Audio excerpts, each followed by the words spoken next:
Katika kuunga mkono wa serikali ya awamu ya 6 kupinga mrundikano wa mahabusu, chuo cha mipango Dodoma kimechangia kituo cha polisi Mnadani, kata Mnadani, bati na tofali yenye thamani ya shilingi milioni 1.5 kama sehemu ya mchango wao kwa ajili ya upanuzi wa kituo hicho. Akizungumza jijini hapa Dodoma wakati wa ukabidhi wa vifaa hivyo, Profesa Kanuti Yandie ambaye ni makamu mkuu wa chuo mipango, fedha na utawala, amesema kupitia msaada huu aliotoa wanaamini kuwa wanafunzi wao wanaoishi katika mazingira hayo na wananchi wataendelea kuwa salama. Usalama wa wanafunzi wetu pamoja na wafanyakazi na wananchi wote wa eneo hili la maili mbili utaboreshwa sana.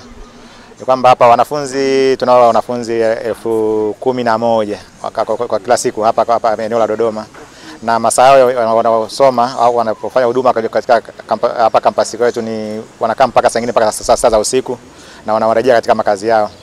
Kwa hiyo kutokea na vitendo vya kihalifu vidogo pamoja na kuumiza wanafunzi na kuwapora mali zao. Kwa hiyo tunaamini sisi kitu tulichokifanya na wadau wengine ambao watakuja kuunga juhudi hizi mkono za serikali za kuhakikisha wananchi wanaishi katika hali ya usalama utaboresha kwa kiasi kubwa sana usalama katika eneo letu. Shukuru sana management ya chuo cha mipango kwa msaada huu wa tofali pamoja na mabati. Kimsingi tukapoboresha hiki kituo cha polisi sasa itasaidia kutoa ile huduma bora. Unajua hiki kituo cha polisi kuna watu wanafika kuja kupata huduma, kwa hiyo watakuwa katika sehemu na mazingira ambayo ni mazuri. Lakini pia tutaongeza vyumba vya kukaa mahabusu, kwa maana ya kwamba sasa watakuwa katika chumba cha self, lakini pia tutakuwa na cell moja. Kwa hiyo tutakuwa na vyumba kwa ajili ya watoto labda na wanawake.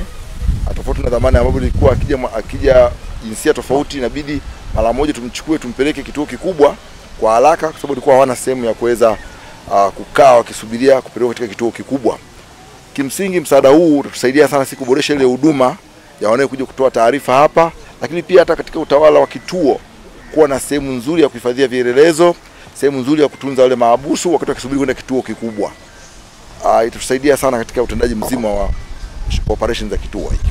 Kwa majina naitwa Credo Bonaventura Msabaha, mtendaji wa kata hii ya Mnadani.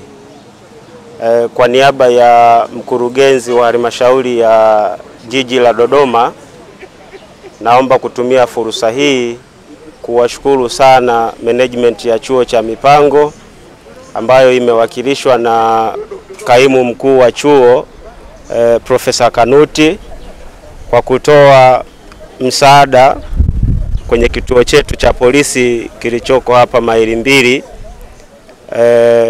Kwa kufanya hivyo tunawashukuru kwa sababu wameunga juhudi za serikali za kuendelea kuboresha mazingira ya miundombinu katika vituo vya jeshi la polisi.